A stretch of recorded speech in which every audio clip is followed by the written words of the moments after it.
Prime Minister's meeting with Modi-Yunus has begun, is what we know at this point in time.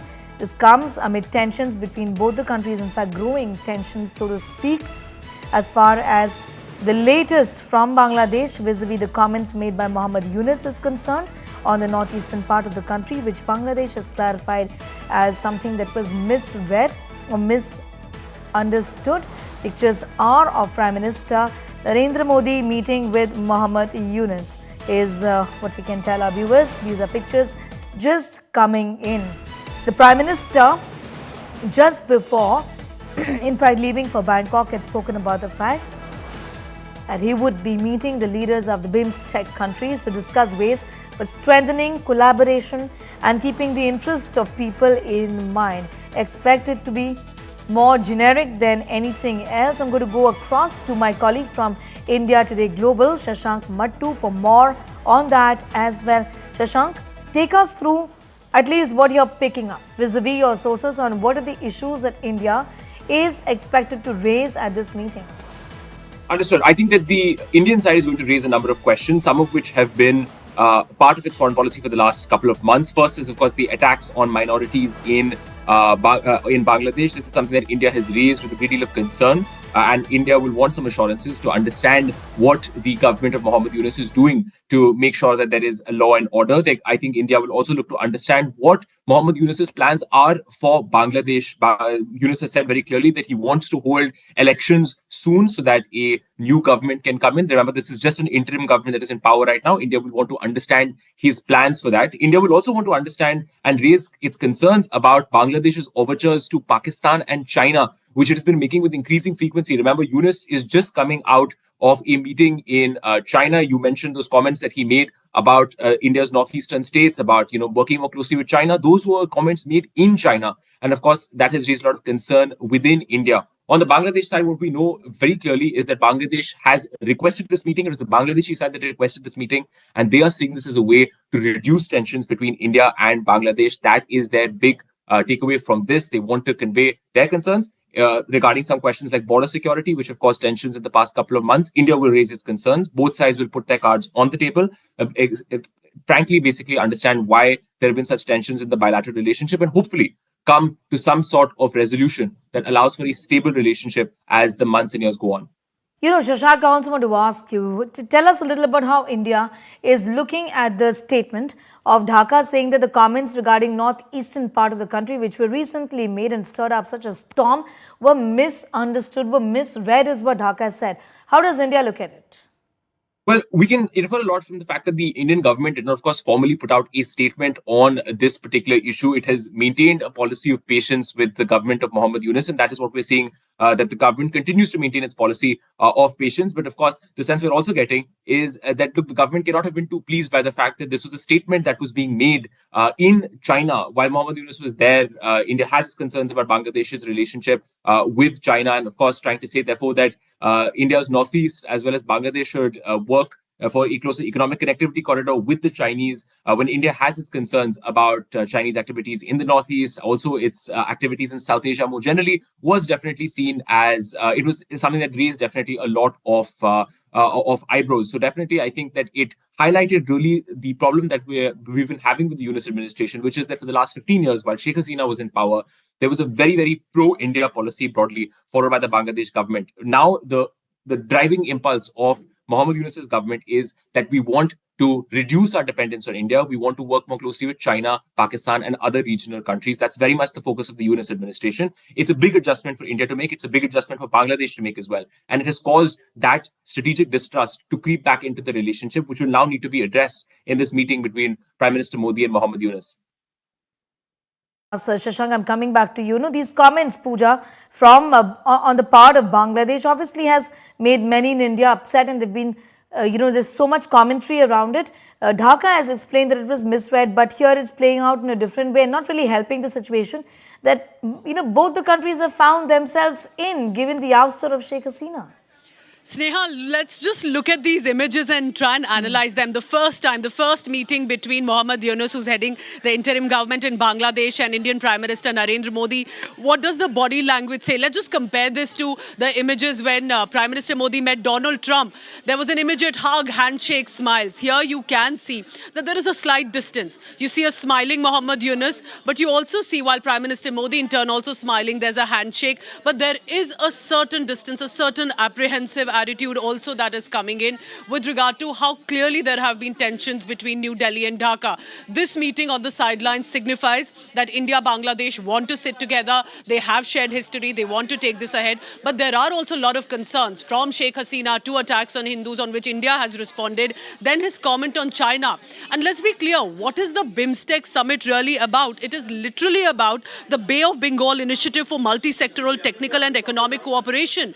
It involves 7 South Asian nations. And when I was speaking to a Thailand trade representative officially from the government yesterday, he said India is the leading voice here in the BIMTEC Nations Summit. India holds a prominent position. So without a doubt, among all 7 nations, it is a collaboration. But India in many ways is a leader with that regard. And India realizes and understands that it's one of the big stable economies.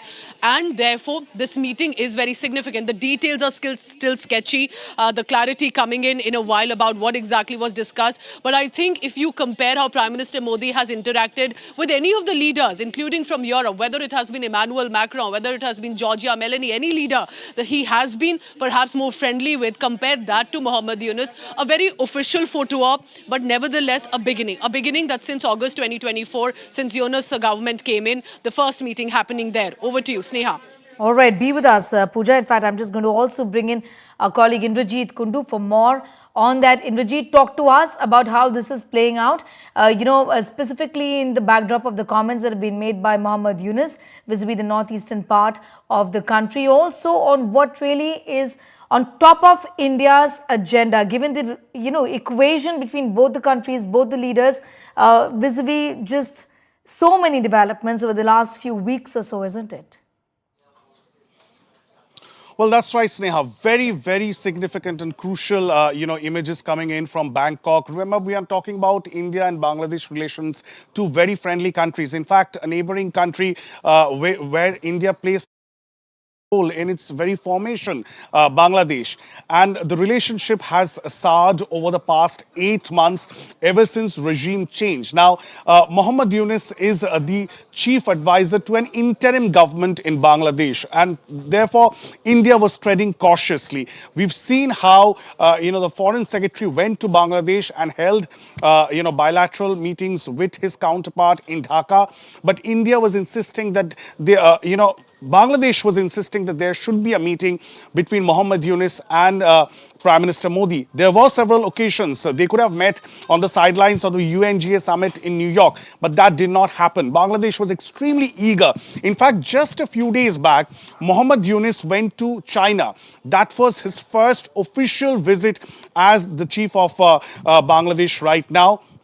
What we are learning from Bangladeshi authorities is that, Bangladesh wanted Modi-Yunus to visit India first. But that did not happen. India, the response from the Indian side wasn't forthcoming. Maybe that was a tactical move from the Modi government. Now that Modi-Yunus has returned from China, and the comments that he has made in China about India's northeast has triggered the Indian establishment so badly. What we are learning from the Bangladesh sources, their eagerness persisted. They were very, very keen on making this meeting happen.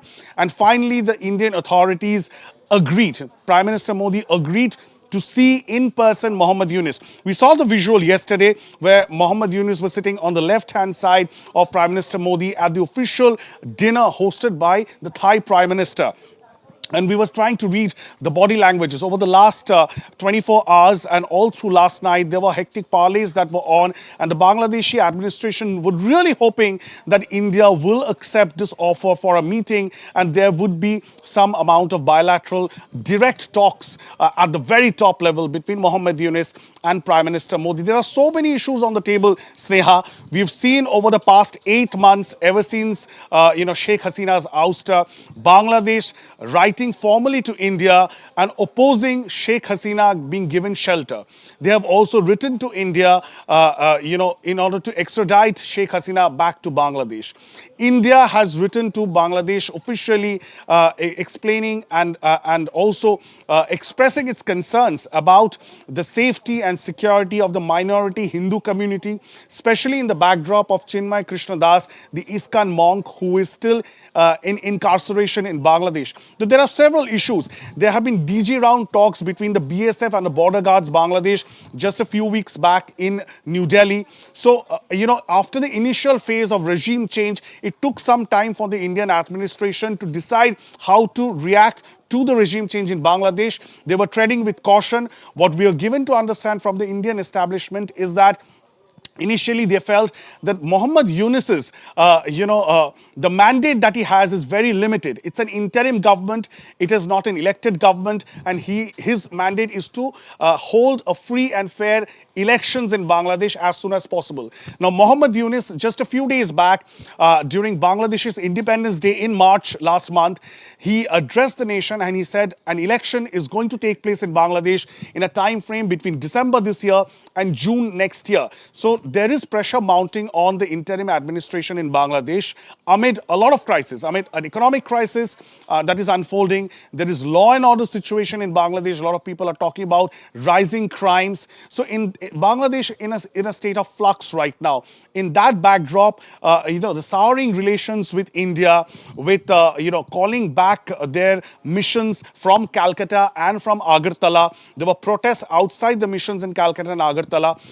India had also scaled down its diplomatic relations. Initially, right after regime change, a lot of diplomats from the Indian High Commission in Dhaka, they were called in. However, the Indian High Commissioner himself stayed back and he was continuously in touch with the Bangladesh's interim administration. So this is very, very crucial because India and Bangladesh, two neighbors, India's eastern front and the Chinese aggression, or in a sense, the Chinese activity does not augur well. And in a sense, one would also say that India's message, the kind of message that India gives, or Narendra Modi gives today, would be very interesting. We can expect a statement from the Ministry of External Affairs. We can also expect a statement after this meeting from the Foreign Ministry of Bangladesh. We'll have to wait and see what kind of statement comes in. But, India would raise some of these concerns like the border security and, of course, the issue of minority protection in Bangladesh. All right. Thanking you for the moment. Indrajit Kundu, Pooja, getting in those details. Also, my colleague from India Today Global, Shashank Mattu, putting that important story into perspective. If you like the video, do like, comment, share and subscribe.